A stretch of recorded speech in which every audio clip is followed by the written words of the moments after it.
नमस्कार बंधुरा घरगिन्नी अलराउंडार चैनेले सकलकेई स्वागत। आज बानाচ্ছি কুমড়ো শাকের একটা রেসিপি। দেখো এখানে আমি কিছু কুমড়ো শাক কুচো কুচো করে কেটে নিয়েছি এবং জল দিয়ে ধুয়ে পরিষ্কার করে নিয়েছি। আর নিয়েছি অল্প পরিমাণ মিষ্টি কুমড়োও আমি কুচো কুচো করে কেটে নিয়েছি।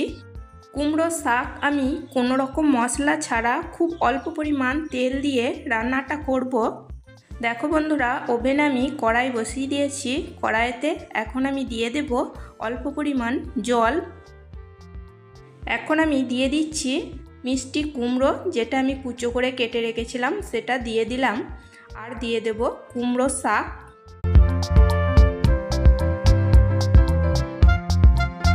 दिए दिচ্ছি टेस्ट अनुयायी नून। आर दिए देब एक चिमटे खाबार सोडा। खाबार सोडा दिए दिले शाकटा खूब ताड़ाताड़ी नरम हो जाबे। और एखाने दिए देब एक चामच मतो चीनी।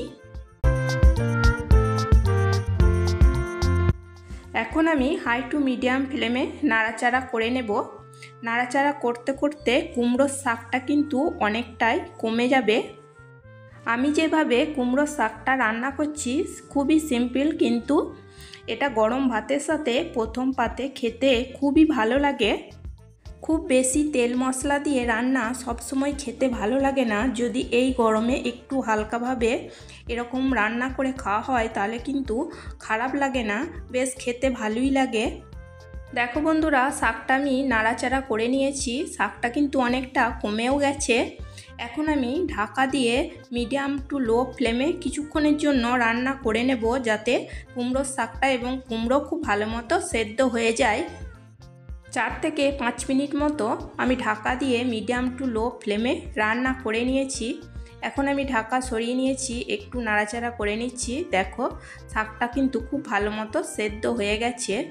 আমি এই শাকে কিন্তু কোনো রকম হলুদের ব্যবহার করিনি, তোমরা চাইলে কিন্তু হলুদ দিতেই পারো। কুমড়োর শাকে আমি হলুদে ব্যবহার করিনি, কারণ শাকটা একটু হলদে ভাব হয়ে যাবে। আর হলুদ দিইনি বলে দেখো শাকটা সবজে ভাব রয়ে গেছে। এখন আমি কুমড়োর শাকটা নামিয়ে নিচ্ছি। কড়াইতে আমি অল্প পরিমাণ সরষের তেল দিয়েছি। সরষের তেল খুব ভালো করে গরম করে নিয়েছি, একটু নাড়াচাড়া করে নিচ্ছি। এখন আমি দিয়ে দিচ্ছি 2-3টে শুকনো লঙ্কা। আর দিয়ে দেব 8-10 কোয়া রসুন কুচো করে কেটে নিয়েছি, সেটা আমি দিয়ে দিলাম।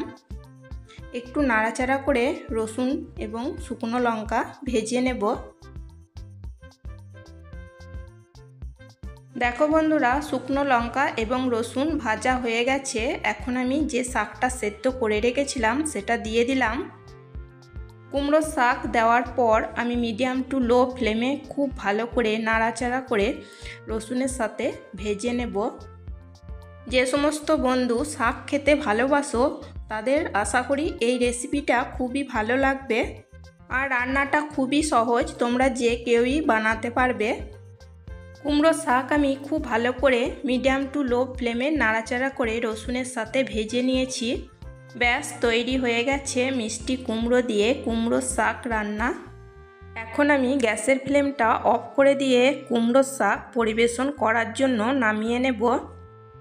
আমার কুমড়ো শাক রান্না যদি তোমাদের ভালো লেগে থাকে তাহলে একটা লাইক করে দিও, সাবস্ক্রাইব করো, কমেন্ট করো এবং প্রচুর প্রচুর শেয়ার করে আমার পাশে থেকো। আজকের মতো এই পর্যন্তই। আবার আসবো অন্য কোনো নতুন রেসিপি নিয়ে। সবাই সুস্থ থাকবে, ভালো থাকবে। চলো টাটা, বাই।